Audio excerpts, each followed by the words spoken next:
السلام علیکم ورحمۃ اللہ وبرکاتہ۔ معزز سامعین، فرشتوں کے بارے میں حیران کن حقائق اور بہت ہی اہم معلومات آپ کی نظر پیش کرنے جا رہے ہیں۔ معزز سامعین، فرشتے اللہ تعالیٰ کی نورانی مخلوق ہیں جنہیں ان کی اصلی شکل و صورت میں دیکھنا انبیاء کرام علیہ السلام کے علاوہ کسی اور کے لیے ممکن نہیں۔ یہی وجہ ہے کہ ہمارے ارد گرد لاتعداد فرشتے اپنے کاموں میں مصروف ہیں، مگر ہمیں وہ دکھائی نہیں دیتے۔ اگر وہ انسانی شکل اختیار کر کے ہمارے سامنے آئیں تو پھر انہیں دیکھنا ممکن ہے۔ انسان کی نسبت فرشتے عظیم مخلوق ہیں اور ان میں بھی چھوٹے ہیں اور بعض بڑے ہیں۔ فرشتوں میں بعض کے 2 پر ہیں اور بعض کے 600 پر ہیں۔ قرآن کریم میں ارشاد پاک ہے کہ اللہ تعالیٰ ہی کے لیے تمام تعریفیں ہیں جو آسمان اور زمین کا پیدا کرنے والا ہے، اور 2 3 4 پروں والے فرشتوں کا اپنا قاصد پیغمبر بنانے والا ہے۔ بعض روایات کے مطابق جبرائیل امین علیہ السلام کے 600 پر دیکھے گئے ہیں اور ہر پر نے آسمان کو گھیر رکھا تھا۔ ان کے پروں سے مختلف رنگ اور قیمتی موتی بکھر رہے تھے۔ وہ فرشتے جنہوں نے عرش اٹھا رکھا ہے، ان کے قد و قامت کے بارے میں سیدنا انس رضی اللہ تعالیٰ عنہ سے مروی ہے کہ حضور نبی کریم صلی اللہ تعالیٰ علیہ وسلم نے ارشاد فرمایا، عرش کو اٹھانے والے فرشتوں میں سے ایک فرشتے کے بارے میں مجھے یہ بتانے کی اجازت دی گئی ہے جس کے پاؤں سب سے نچلی 7ویں زمین میں ہیں اور اس کے کندھوں پر عرش ہے۔ اس کے دونوں کانوں اور کندھوں کے درمیان اتنی دوری ہے کہ اسے طے کرنے کے لیے پرندے کو 700 سال کی پرواز چاہیے۔ وہ فرشتہ کہتا ہے، یا اللہ تو پاک ہے جہاں بھی ہے اور جہاں بھی ہو۔ اللہ تعالیٰ نے فرشتوں میں شادی بیاہ کی حاجت نہیں رکھی، اس طرح انہیں کھانے پینے سے بھی بے نیاز کر دیا ہے۔ اس کی وضاحت قرآن مجید میں مذکور سیدنا ابراہیم علیہ السلام کے اس واقعہ سے ہوتی ہے جس میں ہے کہ ابراہیم علیہ السلام کے پاس فرشتے آئے تو آپ علیہ السلام ان کے لیے فوراً گوشت لے کر آئے، مگر انہوں نے اسے تناول نہیں کیا۔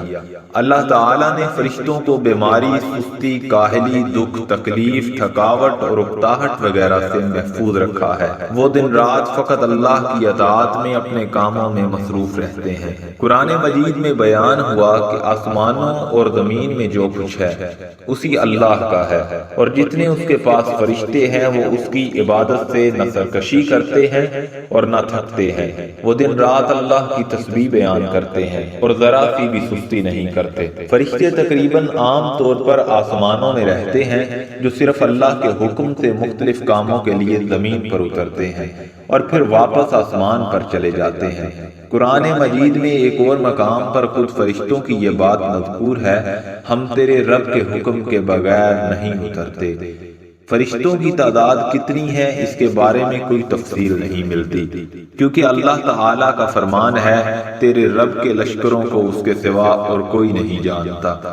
بعض احادیث سے معلوم ہوتا ہے کہ فرشتوں کی تعداد بہت زیادہ ہے، بلکہ اندازہ ہوتا ہے کہ انسانوں اور جنوں سے بھی ان کی تعداد زیادہ ہے۔ سیدنا ابو ذر رضی اللہ تعالیٰ عنہ سے مروی ہے کہ اللہ کے رسول صلی اللہ تعالیٰ علیہ وسلم نے فرمایا، آسمانوں میں کہیں 4 انگلیاں جگہ بھی ایسی نہیں جہاں کوئی نہ کوئی فرشتہ سجدہ ریز نہ ہو۔ سیدنا عبداللہ بن مسعود رضی اللہ تعالیٰ عنہ سے مروی ہے کہ اللہ کے رسول صلی اللہ تعالیٰ علیہ وسلم نے فرمایا، قیامت کے روز جہنم کو اس حال میں لایا جائے گا کہ اس کی 70 لگامیں ہوں گی اور ہر لگام کے ساتھ 70,000 فرشتے ہوں گے جو اسے کھینچ کر لا رہے ہوں گے۔ فرشتوں کی ایک اہم خاصیت یہ بھی ہے کہ وہ اللہ تعالیٰ کے حکم سے اپنی شکل و صورت کے علاوہ کوئی اور صورت بھی اختیار کر سکتے ہیں۔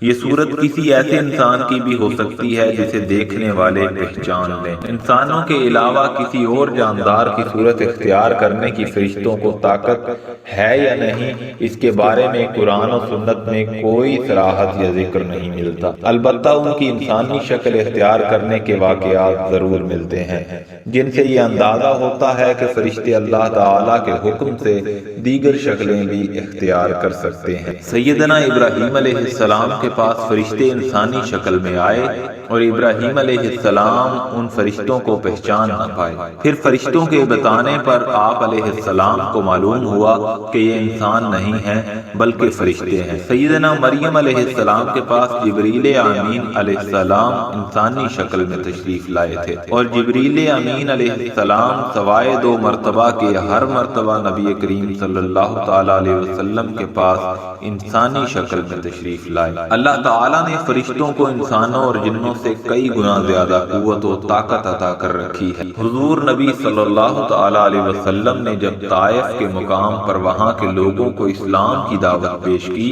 تو آپ صلی اللہ تعالی علیہ وسلم پر وہاں کے لوگوں نے ظلم و جبر کی انتہا کر دی اور حضور نبی کریم صلی اللہ تعالی علیہ وسلم کو لہو لہان کر دیا۔ تو اس مقام پر سیدنا جبریل امین علیہ السلام تشریف لائے۔ انہوں نے آواز دی اور کہا کہ اللہ تعالی حضور نبی کریم صلی اللہ تعالی علیہ وسلم کے بارے میں آپ کی قوم کی باتیں سن چکا ہے، جو انہوں نے آپ کے خلاف اقدام کیا وہ بھی دیکھ چکا ہے۔ آپ کے پاس اللہ تعالی نے پہاڑوں کا فرشتہ بھیجا ہے، آپ ان لوگوں کے بارے میں جو چاہیں اس فرشتے کو حکم دیں۔ اس کے بعد پہاڑوں کا ایک فرشتہ مخاطب ہوا، اس نے حضور نبی کریم صلی اللہ تعالی علیہ وسلم کو سلام کیا، پھر عرض کی کہ اے اللہ کے رسول، آپ جو حکم دیں گے میں اس کی تعمیل کروں گا۔ اگر آپ چاہیں تو میں دونوں طرف کے پہاڑوں کو ان پر لا کر ملا دوں جن سے یہ پس جائیں۔